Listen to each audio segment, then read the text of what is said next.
Good afternoon. Welcome to the Heritage Foundation in our Lewis Lehrman Auditorium. We, of course, welcome those who join us on our heritage.org website on all of these occasions. I would ask everyone here in-house if you'll be so kind to check cell phones one last time as a courtesy as we prepare to begin, turning them off, of course, not just checking for messages. And, of course, our Internet viewers are always welcome to send questions or comments at any time, simply emailing speaker@heritage.org. And as you noticed in the lobby, we do have copies of our author's book available, as well as information for ordering if you would like additional ones. Hosting our program today is Stephen Bucci, who is director of our Douglas and Sarah Allison Center for Foreign and National Security Policy. He had previously served here at Heritage as a senior research fellow for Defense and Homeland Security. He served for 3 decades as a U.S. Army Special Forces officer and top Pentagon official, serving as military assistant to Secretary Donald Rumsfeld for 5.5 years, and then continuing after retirement as Deputy Assistant Secretary of Defense for Homeland Defense and America's Security Affairs. Prior to joining Heritage, he was a lead consultant to IBM on cybersecurity policy. He is also an adjunct professor of leadership at George Mason University and an associate professor of terrorism studies and cybersecurity policy at Long Island University. Please join me in welcoming Steve Bucci. Steve? First, I add my welcome to the group. I see some friendly faces here who I've seen many times before. We got a treat today. Bert Tussing is, first of all, a good friend. Bert and I got to work together when I was still in government, and he was up at the War College. He is a lifetime U.S. Marine. He is now a professor at the War College. He's a fellow professor with me at Long Island University's Homeland Security Management Institute. It's interesting to me that there's a lot of Marines who get into this business of Homeland Security.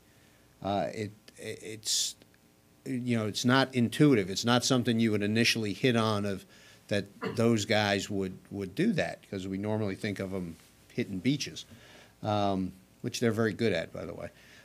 But I have to tell you, I think it's a testament to the actual flexibility of thought and leadership that they build into Marines. I'm an Army guy, so I can say these things about them in truth. They are sometimes portrayed as these rigid characters because they stand so straightly and look so good in their uniforms, but they are some of the most flexible, imaginative thinkers that our nation and our military produces, and Bert's one of those. And he sort of flowed into this idea of Homeland Defense and defense support to civil authorities. He embraced it. He's become one of the leading voices of it in our military and around the country. And he has now produced this lovely book. This is an important subject, and I know of what I speak because I spent 2 years doing this for a living at the Pentagon as the Deputy Assistant Secretary of Defense for Homeland Defense and Defense Support to Civil Authorities, which gave me a longer job title than most people have position descriptions. So I was doing the operational stuff, and one of the places I considered a source for me to go to when I had questions or wanted to bounce ideas was Colonel Retired Bert Tussing. And he has now produced this book, and I'm going to turn it over to him to talk about the book for a bit, and then when he's done doing that, the two of us will be happy to take questions from the audience for the remainder of the time. Bert, it's all yours. Thanks, I'm delighted to be here. This is absolutely uncharted territory for me. Beginning with the book itself. The book came about, as I told Riley Walters, we were talking in the room, and I said the book, my part of the book came about somewhere between accident and ambush. I was getting ready to go into a emergency management conference at Emmitsburg, and 2 friends of mine who will go unnamed came to me, caught me as soon as I walked into the room, and they said, "Bert, we've been thinking about." Sorry. Oh, good. Here we are. People who know me know this is uncommon anyway, because I can't usually talk while sitting down, and some of the folks in the back have witnessed that, but I'm going to try and make it through this. But anyway, they said, there's not a book on Homeland Defense and Defense Support of Civil Authority. There's several things out there, of course, on Homeland Security, but there's nothing on Homeland Defense and Defense Support of Civil Authorities, and there really needs to be. The distinction needs to be made. I said, you're absolutely right. And they said, we're glad you feel that way because we wanted to pull you in on it. And that point, you know, you're kind of at the put up or shut up point. So I was captured. But they were right from the very beginning. This is something that needed to be addressed because of the importance of making a distinction between the security and the defense requirements. Those people who've been in the audience, and I recognize some of these folks who've been here, like what Frank Salufo calls the September 10th gang.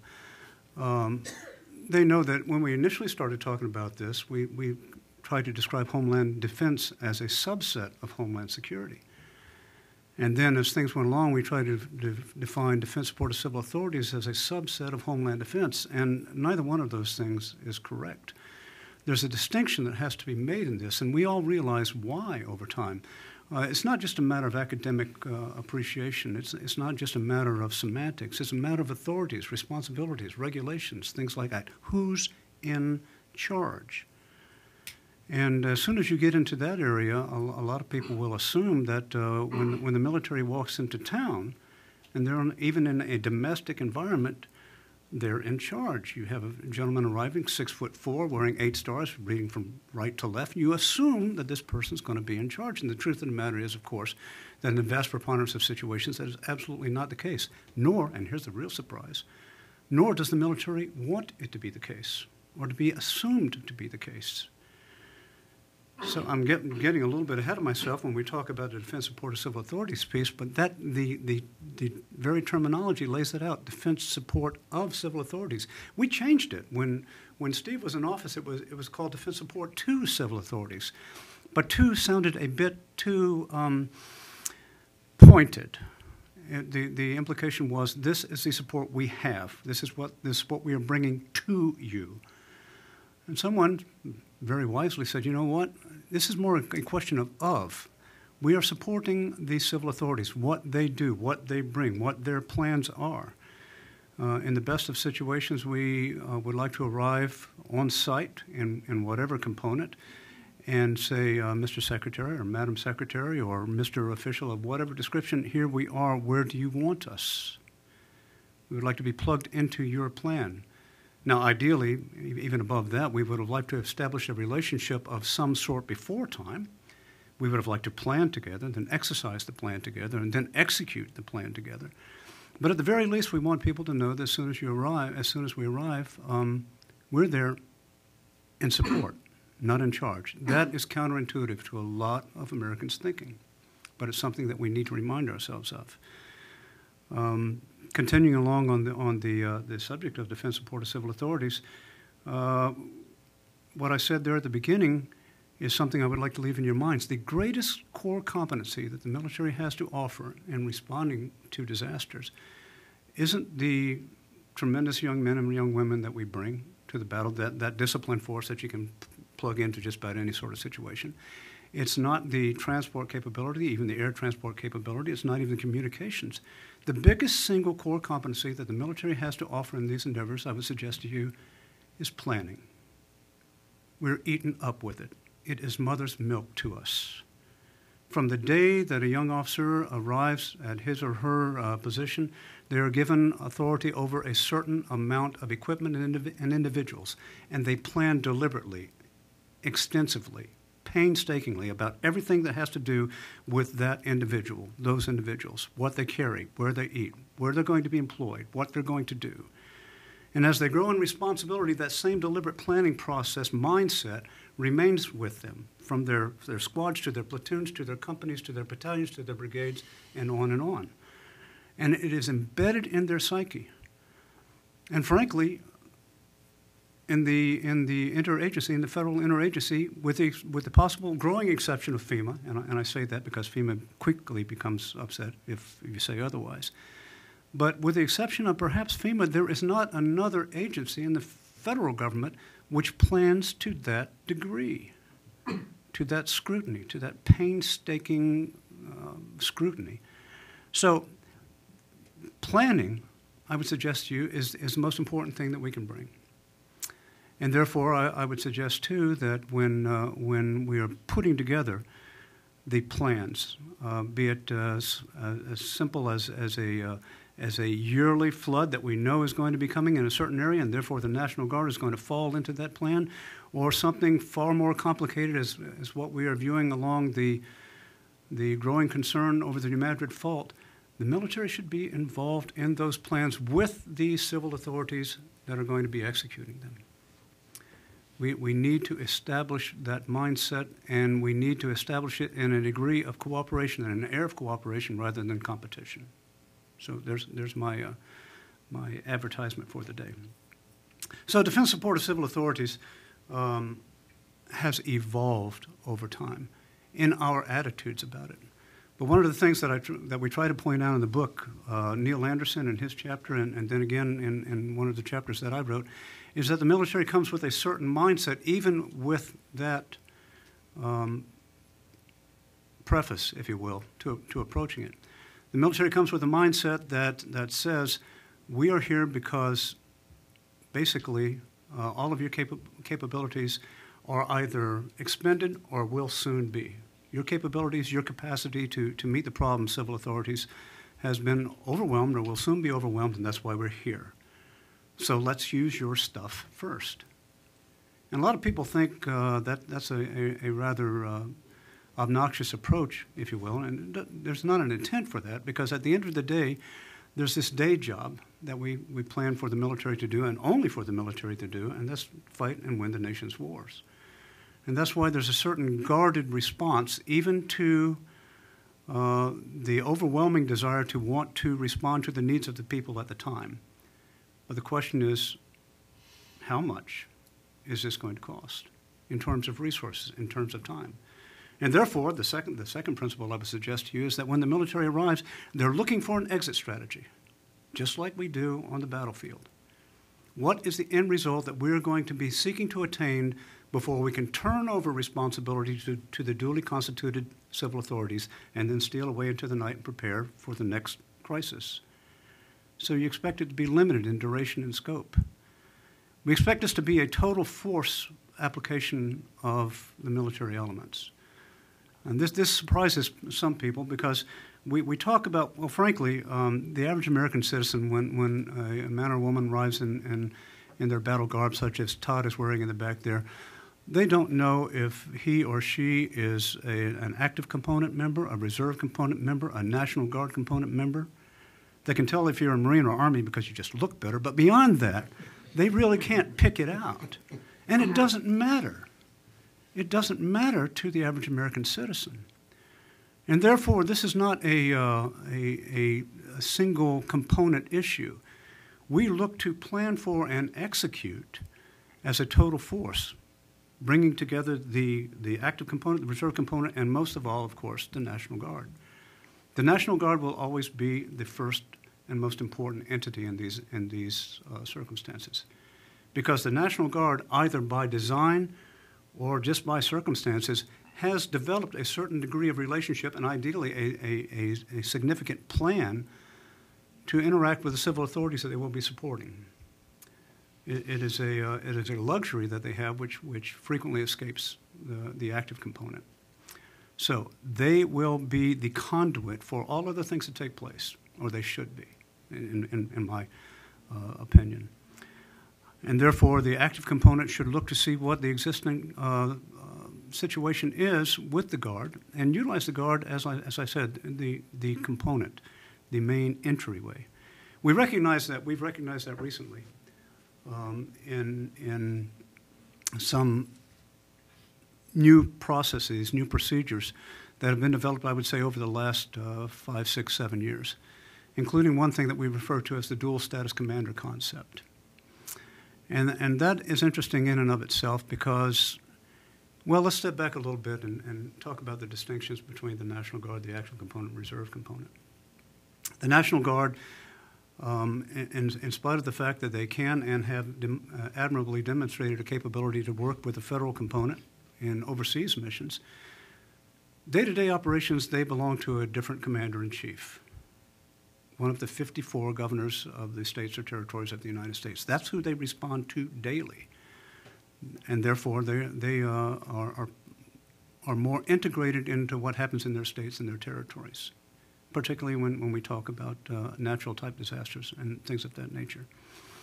So the National Guard, as I said, is one component of it. But when the nature of the dilemma, the emergency, the disaster, the major disaster continues to grow, then occasionally the National Guard will arrive at the same point that we talked about with that civil component. They will arrive at a point where they will exceed either their capabilities or the capacities within those capabilities. Now, the first step for them beyond that, most frequently, is through the Emergency Management Assistance Compact to reach out to other National Guard units. But when it goes beyond that, when the active component has to come in, when the active component, here's a foot stomp for you, is invited to come in, then the question has in the past been, okay, who's going to be in charge? Is there going to be some active component officer who is not familiar with the territory, not familiar with the state emergency management system, not familiar with the National Guard forces, going to come in and take charge of it, take command and control over it? Or conversely, are there going to be a bunch of hard-charging young men and young women from the active component going to come in and suddenly be thrown under the command of a guy from the state who still doesn't know about them, their capabilities, their capacities, things like that? So we have, in time, arrived at an intersection of those things with this so-called dual status commander, which allows for a command control and, more importantly, coordination of both the National Guard forces and the Title X forces. And by Title X, I mean this is the authority under which the active component and the reserve components, when activated, serve. And this individual will have control over both of those elements. It's an interesting concept, and it's one that we tried out, frankly, in some well-planned activities which gave us a lot of leeway in planning. National special security events such as early as Sea Island, Georgia G8 Summit way back in, I think that was 2001, going all the way up through things like the Super Bowl, the Boy Scout Jamborees, and things like that. And then finally, we've worked to a point where we can have a relatively no-notice type event, such as we have seen over the last few years with hurricanes Irene and more importantly and more poignantly to the discussion, Sandy. So we have come a long way in the development of how we apply the Fifth Board of Civil Authorities. So those things that we talked about, the fact that we're looking for the civil component to use their stuff first, the fact that DOD is always in support, not in charge first, the fact that DOD expects a mission that is limited in duration and scope, the fact that this is going to be a total force type thing, all of these comes embedded in the military mindset before they walk onto the field. And it's important, it is equally important for the military to understand its place as it is for our civil authority commanders, masters, if you will, to understand that about the military as they come to the field. So that's why we wanted to put this thing out in the book. But I start with that because, frankly, that's the easier job of the two missions that DOD is given in terms of framing it in our minds, in terms even of execution. The harder job, largely because it is conceptual, mostly conceptual rather as a matter of execution thus far, thank God, is the question of Homeland Defense. Genuine defense within the territorial confines of the United States, something that we have not really seen demonstrated since the Civil War. That is a harder thing. And we've proven it over time, even in the way we talk about it, even in the way that we frame it. Now, in the book, there are 3 chapters devoted to it. The one chapter put together by my friends Tom Arminio and Tom Hale, each of the United States Navy and United States Coast Guard, on the maritime component of it. Important stuff, talking about the cooperative efforts between those two key pillars of our maritime strategy. Really important stuff. And then my friend Dr. Phil Brown out at the United States Northern Command, by the way, on their own time. I don't want you people to think that during work, when they're doing the country's work, they're doing this kind of stuff. Not so, even me. But Phil wrote an excellent chapter on the aviation component of Homeland Defense. The most tried, by the way, component in modern times, the most practiced component, as demonstrated in the NORAD mission, which has gone on for more than 60 years now with our friends in Canada, from whence basically NORTHCOM sprung. And they are, as I think everyone in this audience know, a dual command now in Colorado Springs. But that land component, the land component of Homeland Defense, ladies and gentlemen, is something we don't talk about. We haven't really got a good hold of, I would suggest to you. Something that we really need to do. If you were to go right now to the Department of Defense Strategy for Homeland Defense and Defense Board of Civil Authorities, and you were to look at the breakdown of missions that are to be executed by the United States military within the territorial confines of the United States, those missions are Homeland Defense and Defense Board of Civil Authorities. Got it. But then when you go to the operational description of those missions, they talk about aviation awareness, aviation preparedness, and they talk about maritime awareness, maritime preparedness. And they even talk about in there, and this is confusing a bit, they talk about support of law enforcement to prevent terrorism as a Homeland Defense mission. And that's a bit odd. We can talk about why if you want to during questions and answers. But what they don't talk about is the potential employment of land forces within the territorial confines of the United States in a defense mission. Now, I don't want to sit here for even a second and give you all the idea that this is a high likelihood mission. It's not. The likelihood of having to execute a Homeland Defense mission within the territorial confines of the United States, I would suggest to you, is exceedingly low. And the consequences of not being ready to do it are extraordinarily high. So I think it's time that we break into a discussion about what we would do in that situation. In the book, what I tried to do, to whatever degree of success, was to draw analogies to our overseas operations, including those laid out in a very nice article by Major General Pete Chiarelli, talking about defense missions within Iraq, defense missions that quickly evolved to response and recovery missions that evolved to law enforcement missions, and even the word evolution, the depiction of evolution is somewhat obfuscates the problem, because it's not an evolution, it's a simultaneous operation going on. Now, if something were to happen in the United States, and suddenly we find the Department of Defense is not a supporting agency, but suddenly, for however long, the lead federal agency, you might wonder, so what sort of cooperative efforts, what sort of orchestration is going to be going on between the Department of Defense, Department of Justice, Department of Homeland Security? And so do I. Because right now, I don't think there's a lot being done in that direction. I think we're about to get closer to it. The Department of Homeland Security, as this is a very studied audience, which is why I'm going to talk as long as I can, keep questions off. But the Department of Homeland Security is about to release a comprehensive strategy for the southwest border. It is a admirable, just doesn't say it well enough. It is a tremendous effort that was the personal focus of Secretary Johnson when he came in to not only call for a unity of effort, but demonstrate a unity of effort on a complex problem and bringing together disparate elements of the Department of Homeland Security towards the solving of that problem. And the main components of it, by the way, are not surprisingly Customs and Border Protection, Immigration Customs Enforcement, and the United States Coast Guard. Okay, but putting all that stuff together, great, as it should be. However, that is a departmental effort into what I would suggest to you is going to be, if we were really tested along the border to any degree, is going to be an interagency, interdepartmental, intergovernmental response.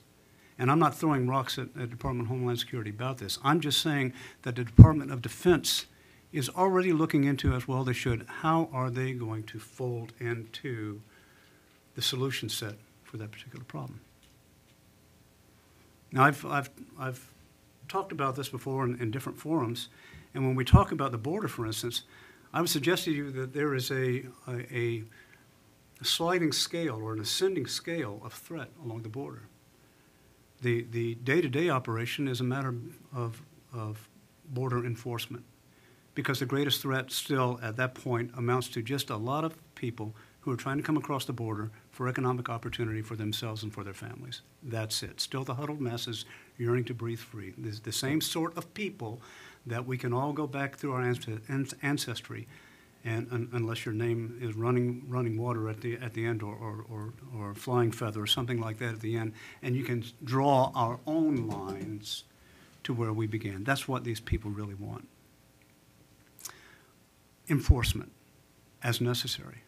But then as you ascend up that scale of threat, there's another level, a level of almost safety, where there's a criminal element involved. And the criminal element runs the gamut from almost gangs, which are serving as the foot soldiers of the higher end of the element, cartels, and things like this, where there is a need for a greater kinetic response than what we see along the traditional border enforcement type things.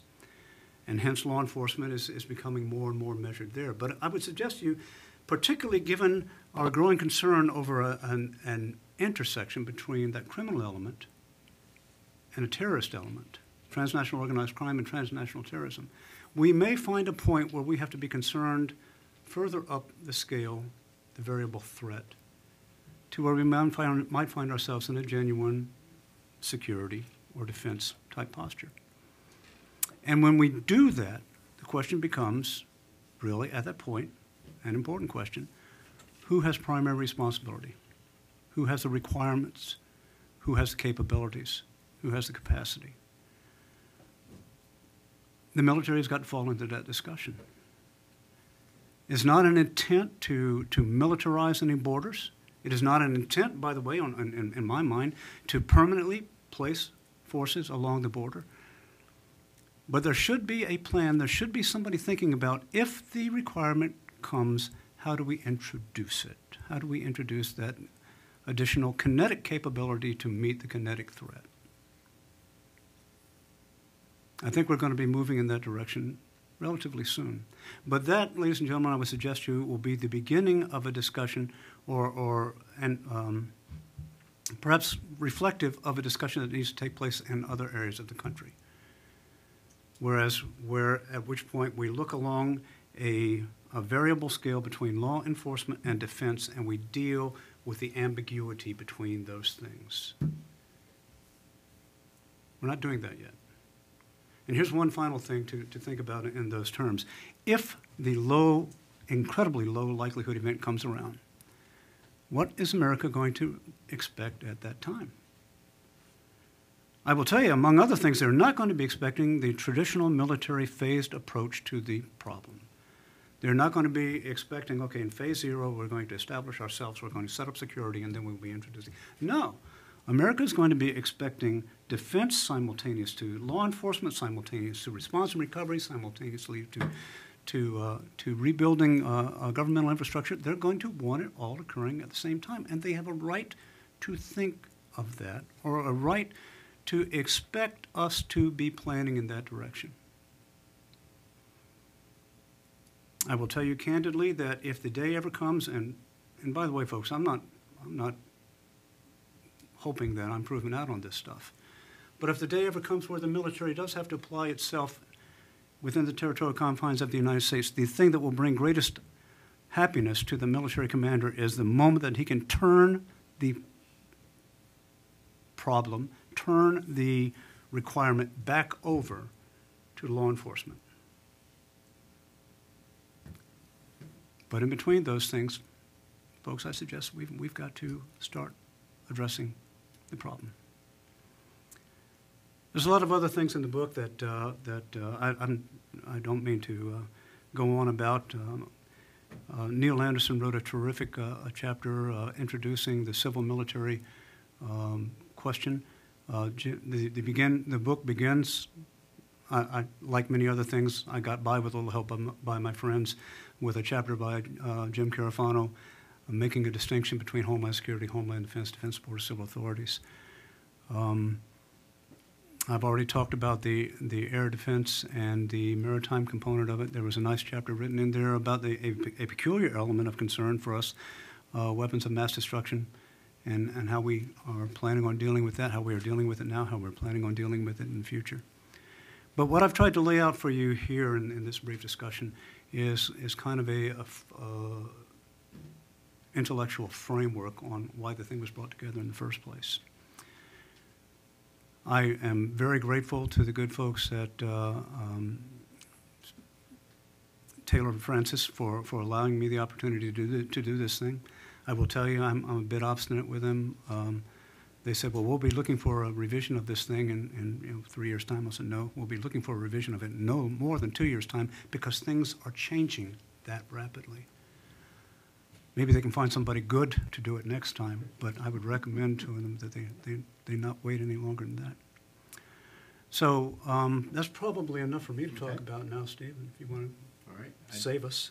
Well, I wanted to throw just an example out to you to emphasize what Bert was referring to. One of the things, often we give great credence to the brilliance and leadership of some of our senior folks, who, fortunately for America, most of the time are brilliant and very capable. But when you give them a subject area with which they're not familiar, it takes them a little while to get their feet under them. And I remember one of the first things I did when I took over in my job as the Deputy Assistant Secretary was we had an exercise that was already planned, set up, national thing. The scenario was that an improvised nuclear device had gone off in the southwest corner of the city of Indianapolis. Took out a quarter of the city. I got a call because until the real big guys came into play, I was the exercise SecDef. So I was the pretend SecDef. And the general officer, who will go unnamed, but several people will be able to figure out who he was playing himself. He was the 4-star general in charge of all this stuff. We got on the phone and we got this notification, this horrible thing had occurred. And he said, well, Mr. Exercise President, as soon as we hang up from this call, I'm going to call you back. We need to talk. I said, absolutely, General. Be happy to. We hung up. Phone rang. I picked it up. He said, and he was playing his role because he was a 4-star and I wasn't. I was at that time a civilian. And he said, well, Mr. Exercise President, this is clearly out of the ability of the local folks to deal with. You just need to federalize this. You need to convince the president to federalize this right now. Give it to me and let me run with it, and I'll take care of this problem for you. And I said, well, General, I said, I will be happy to discuss that with the president. I'm not sure he's going to do that because that's really not the way the system works. But I'll be happy to let him know your opinion. Because basically he was out of line. That's not the way we do things. We don't go in and take over from the local government if the local government is there. I don't know if you're familiar with Indianapolis, but the governor and all of the governor's folks, his National Guard tag, are in the northeastern corner of Indianapolis, not in the southwestern corner, which is why the scenario writers did it that way.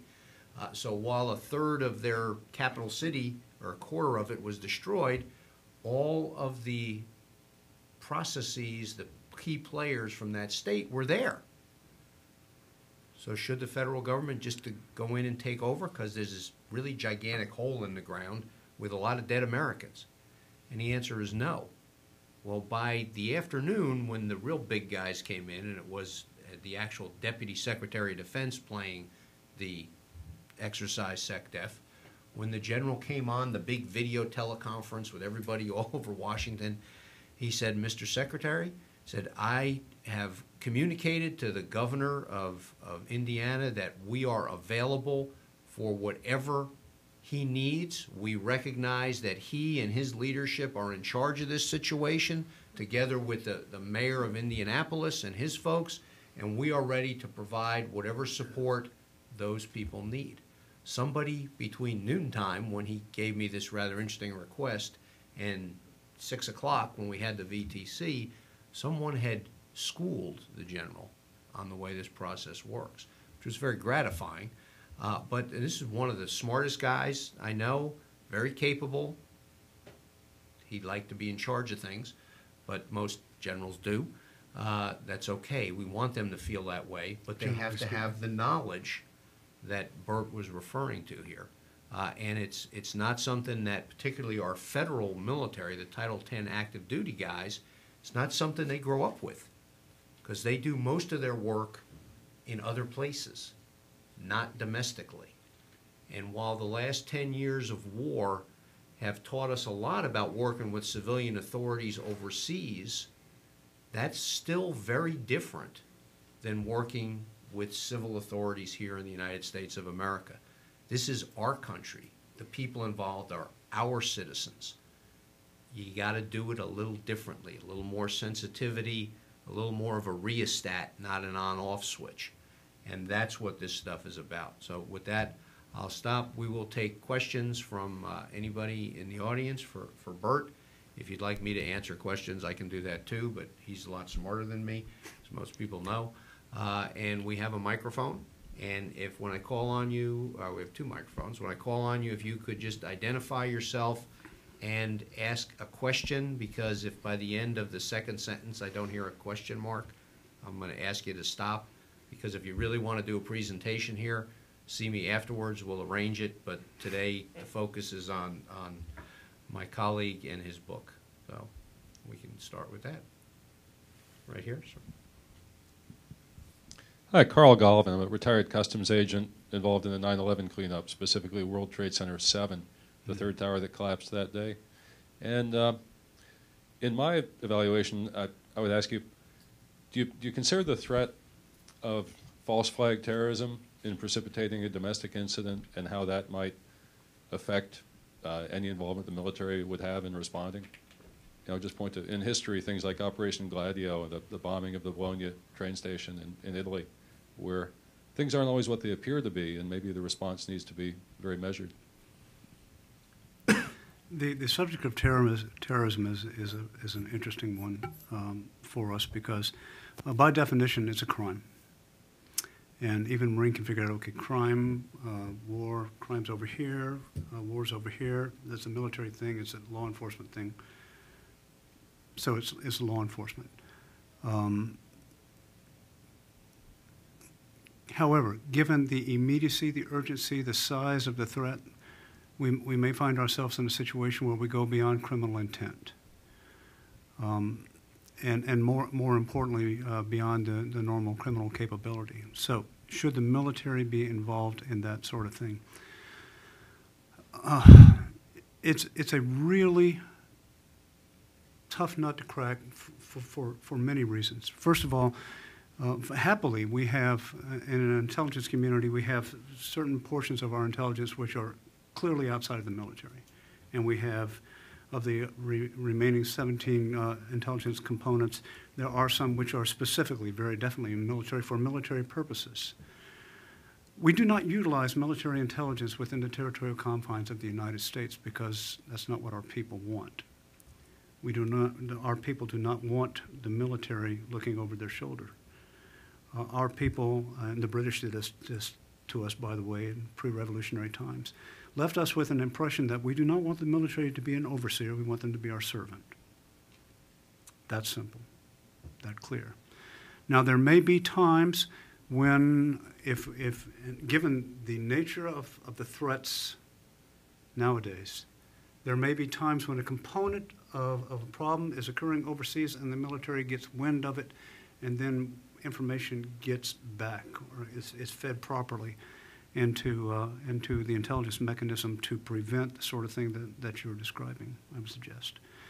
And there may be times, I would suggest also, if in the opinion of the civil authorities, a threat is so imminent and so large that the normal capabilities of law enforcement would be outstripped, not designed for that sort of thing, and the military could be called in if indeed intelligence allowed that for us.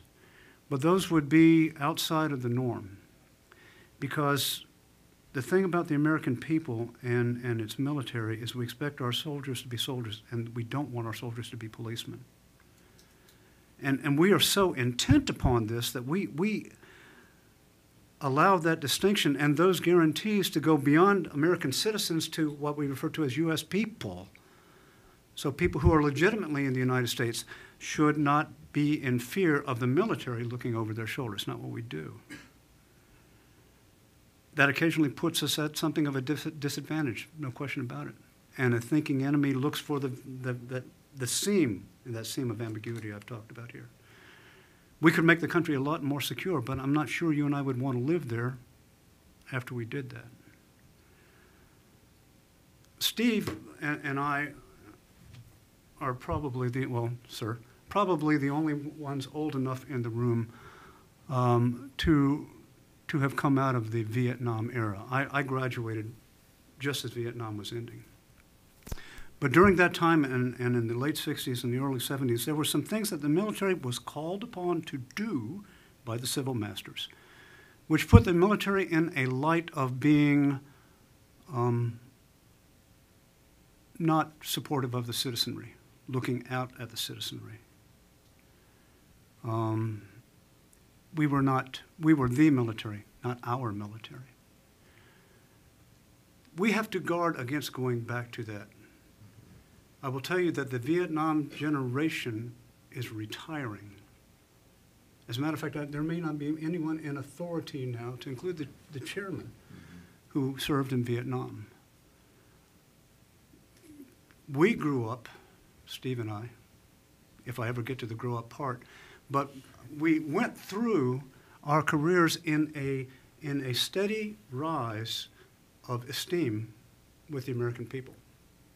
They're not always sure why they like us, by the way, but they do like us. But I will tell you that I think, without meaning to disparage the American people, that that esteem could fade really, really rapidly. So no one, as I go on and on with this, no one is more attuned to the distinctions that I've talked about here than the leadership of the military. They are almost overly reticent at times, and we can talk a little bit more about that if you want. But I will tell you that the military wants to be there like 10 men all the time, but they want to do it within a very set standard, and that standard is the one that has been laid on us by the Constitution. Yeah, if I just add to that, the military tends to, well, in Hurricane Katrina, I mean, the last administration got kind of beat up because they said, well, they didn't respond fast enough. They didn't respond with enough stuff. Actually, Hurricane Katrina was the biggest, fastest military response ever. There were people who wanted the President of the United States to invoke the Insurrection Act, take over the state of Louisiana, and just deal with it, because it just wasn't happening. There were a lot of people, some of whom got slapped around a lot later, who convinced the president that was not the right thing to do, that there was still a functioning government in Louisiana. The governor was there, the tag was there. We had to convince them to allow the help to come in, and the way they did it was they got the director of the National Guard Bureau to fly down there personally, talk to the governor, and say, ma'am, this is what we can do for you using National Guard troops that'll still be under your command, and you'll have access to all these different things. We can get some federal troops in here. They can help too, but we got to do it a certain way. And they basically talked her through, and they got the stuff in there. It was not a precipitous, let's all go in there, great guns, take over and do it. Because you're right, sometimes there's a nail there. You want the biggest hammer to hit it you can. It's not always the right hammer for that time. So you do have to think through the process. You do have to do the investigatory work, decide what's really going on, because we tend to sometimes be reactive. Fortunately, this reticence the military has actually works as a protection for our Constitution and our system of government, which frankly, while it ain't real efficient, it's the best one in the world. And we don't really want to screw it up by becoming overly efficient. But it does require us to think before we act when these events occur that are sometimes very emotional, very heart-rending, but our leadership has to step up and do the mature decision-making to use the right assets at the right time with the right system to address the problem. We don't always get it perfectly. In fact, we hardly ever get it perfectly, but we actually do pretty well. Let me get somebody else, and we'll get you back again. Right there, and then you next. Dwayne Thompson from the Joint Force Headquarters, National Capital Region. So, I mean, I'll just get your thoughts on whether perhaps, you know, the core principle in the context of Homeland Defense then, is that DOD goes into the lead most likely upon the Insurrection Act being invoked, and I can't really think of a context short of that in which the DOD would take lead in a Homeland Defense context. Would you agree, or do you see other exceptions or corollaries to that I haven't thought of? I'll be honest with you. I had to work through some scenarios in my own mind, which I will once again confess are not outlandish, but low likelihood. The cartel starting to feel a little froggy, a little beyond their perhaps what should be the constraints of their activities, deciding to do something over the border, overwhelming a law enforcement agency. The militias, and we know that we have these militias just like every other large country. We have militias tucked away, which would turn the Constitution inside out at their own whim, and who, by the way, also have people who have trained and have weaponry and things like that.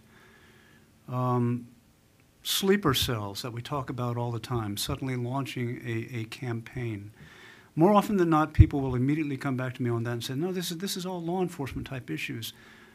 My concern is what happens when the capabilities of law enforcement are outstripped. That's one thing. Maybe the Insurrection Act, or maybe a declaration of war, depending upon the nature of the attack within the confines. I don't know.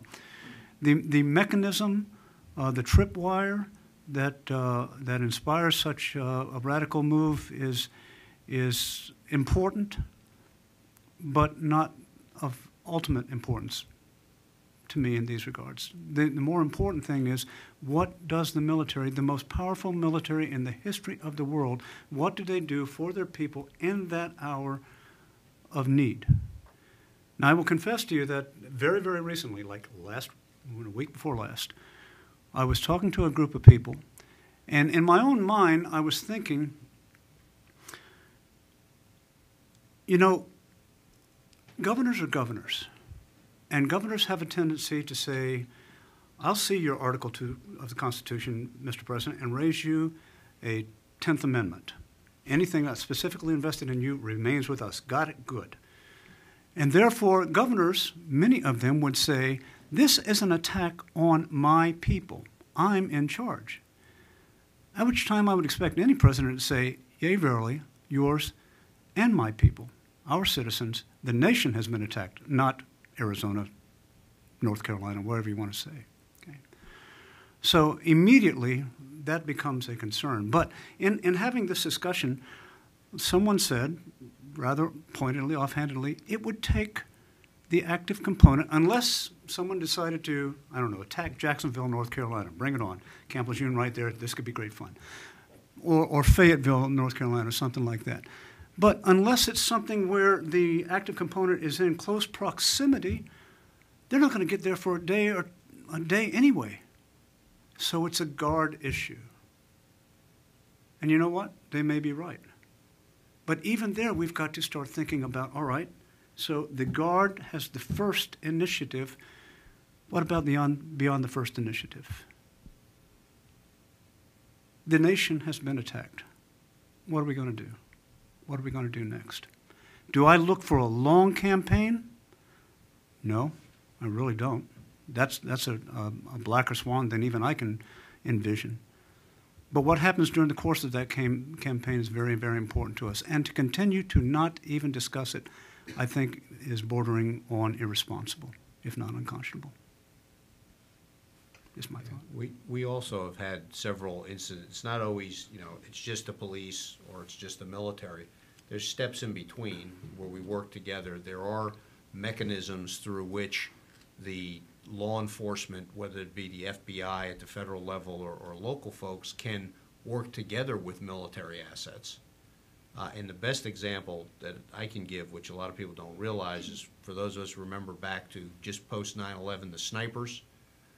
The FBI was given military drones to look for. We were looking for the wrong vehicle. We were all looking for the white van, and they were really in the sedan. But there were drones flying around the greater Washington area, piloted by military operators, but they were sitting right next to an FBI guy who was getting all the video feeds. They took control of it. All the lawyers and the attorney general, all these guys had worked out all the details to make sure it was legit, because the military can't do surveillance of the American people. Well, the FBI can with the right court orders, and in this case, they were given permission by the president to use military assets with which to do it. But there's a lot of firewalls that have to be set up and arranged, so there are interim steps where, when the thing is bad enough, where you need additional assets that outstrip the law enforcement folks, but still not go all the way where they do the lateral to the military. And fortunately, we have the ability to do that. It's legal. It's been tested by the courts. We do it, not regularly. It doesn't happen every day, but the systems are there. So I think, citizens were very, very concerned not to step over those lines. People don't want to do it. If you get somebody with a wild hair who wants to step over those lines, there's usually a whole bunch of very little c conservative people who are going, nah, we don't want to do that yet. Come back here into the fold. Get the young lady right here. Thank you. Dana Hudson, I'm a government relations consultant, and I want to thank you both for your time and insight today. Question for you on the topic of interoperable communications. Crises events continue to show that that's a big challenge and hindrance to response efforts. Do you see that as something that should be a priority, or are there still challenges in that realm that should be addressed at the federal, state, and local levels? I think you started to answer the question yourself. It has been a priority. We've worked mightily in trying to close the gap outlined in that priority. It began, by the way, in the military, with our communications being inoperable or not interoperable. And since that time, and we saw that, frankly, I saw it up close and personal in Grenada, for crying out loud. And then we saw it again in Katrina. And a lot of things have been done to ameliorate that situation. It's not completely taken care of, and I wouldn't even pretend, but it is recognized as a deficiency, and the Defense Department has been working at trying to close the gap on that efficiency. But the problem is this, getting back to this very federalist government that you and I know and love, if you've seen one state, you've seen one state. And they jealously guard the differences there, and they jealously guard their options. And what you and I perceive to be a requirement may not be perceived by those 54 different sovereigns that we talked about, none of whom live on 1600 Pennsylvania Avenue. What they see as their requirements are different. The only time that you can get really people to really cooperate a lot is if you've got an open checkbook, and we've run out of that capacity really, really quickly. So the sorts of things that you're talking about here, and I'm glad you brought up the topic, because it is far from unique in terms of the dynamics that have to be addressed in fixing it. And what I would suggest to you is that as the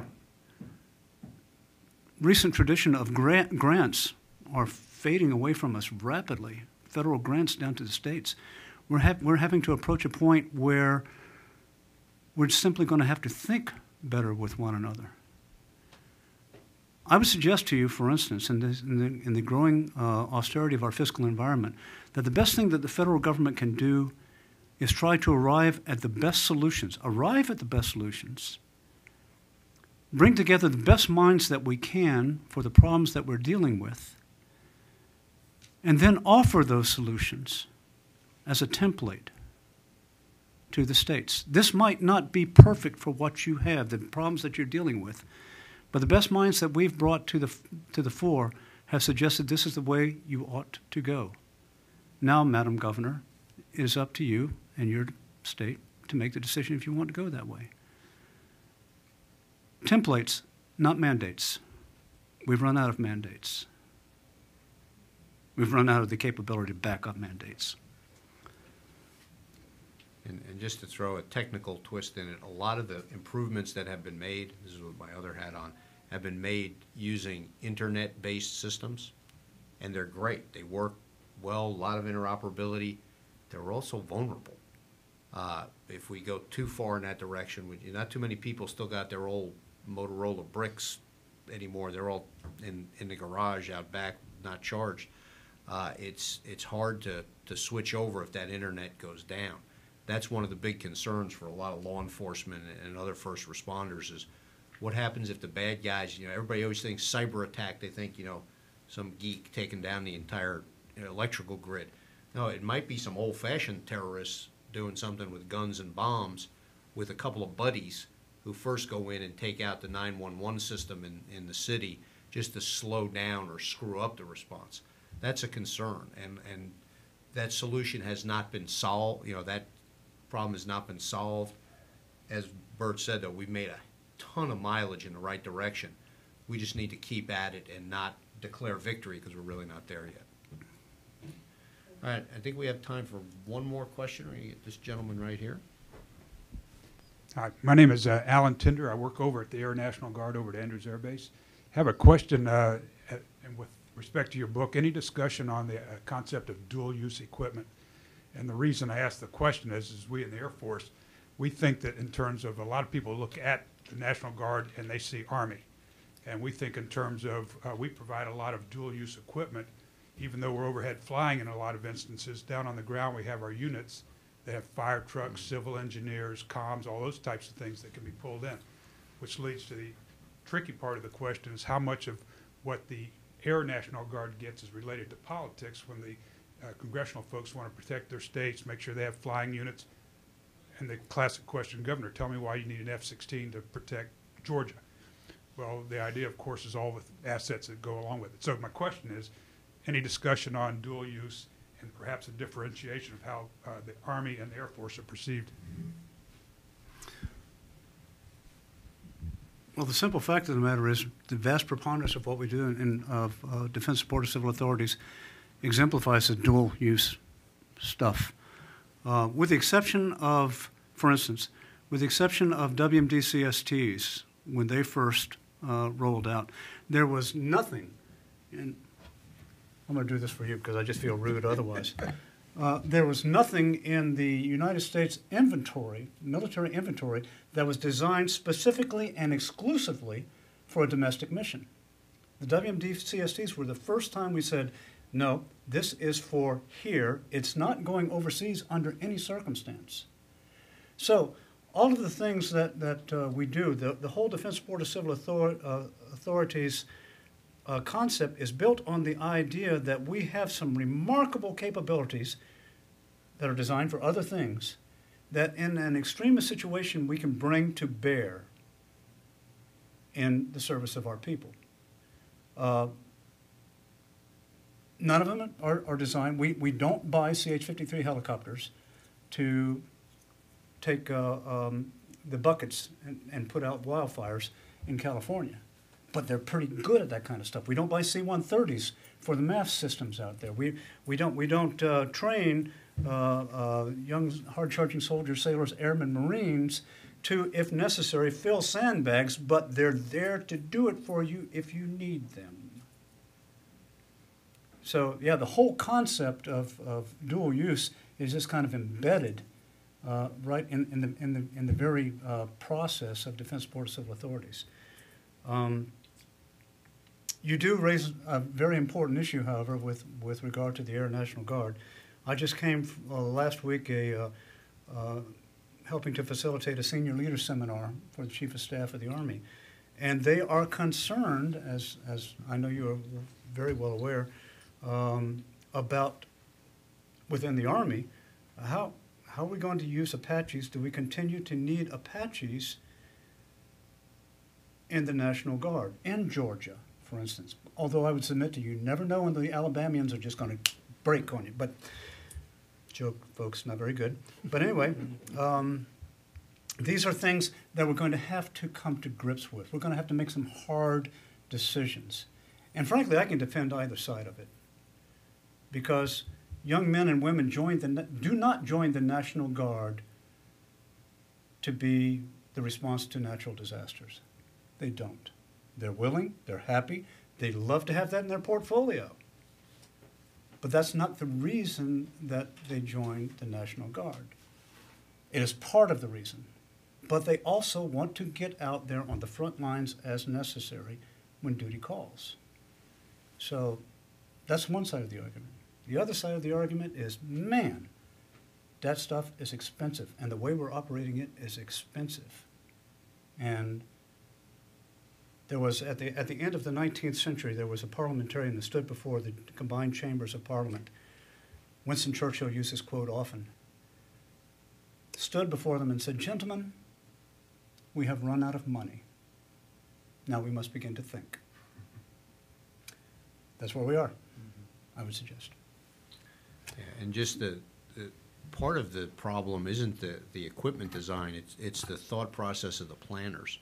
You know, when you're talking about bringing in communications into a disaster area, we immediately, especially those of us who've operated on the ground, think, well, Army National Guard, they got trucks, they can come in and do this. You're in a permissive environment. You can bring a big honking semi that's a communications van, like the Air Force has when they set up remote airfields, and bring that in. It works just as well. You're not hiding it from anybody. You're in America. So, you know, there's some of it's the thought process that people go through. We need to recognize that all of those services, the Air National Guard as well as the Army National Guard, have assets that are very useful in those situations. It might take up more space on the ground, but that's okay. If they give you better coverage, then do that rather than the little bitty trucks. And some of it is just the imagination of the planners, I think. And if we did that more, I think the marketing part would be a lot easier, but we don't always think that way. The Air Guard, by the way, is critical to doing anything domestically because they move stuff around, and they do it really, really well. They also do it for the active side all the time. I jumped out of more Air National Guard aircraft in 28 years than I jumped out of active duty aircraft in 28 years. They just do a lot of really neat stuff. Well, listen, we have hit on a lot of key issues here. It's really interesting. We have a very small group, but you came up with the right issues to tag Bert with. We thank you for being here. Bert, I thank you for being here and for writing this book. I think it's going to move the ball forward and help people who come into jobs like I held in the future and give them something they could grab hold of and at least get started down the road as they approach this set of missions that are critical to the people of the United States of America. I don't care where you are on the political spectrum. That's why it was kind of fun to have the job I had, because everybody agrees it needs to be done. They don't always agree exactly on how to do it, but they agree it needs to be done. This is not some politically laden thing in another country. This is meeting the needs of our own citizens, and this book addresses a key component in our ability to do that. So please join me in thanking Bert, and we appreciate you being here.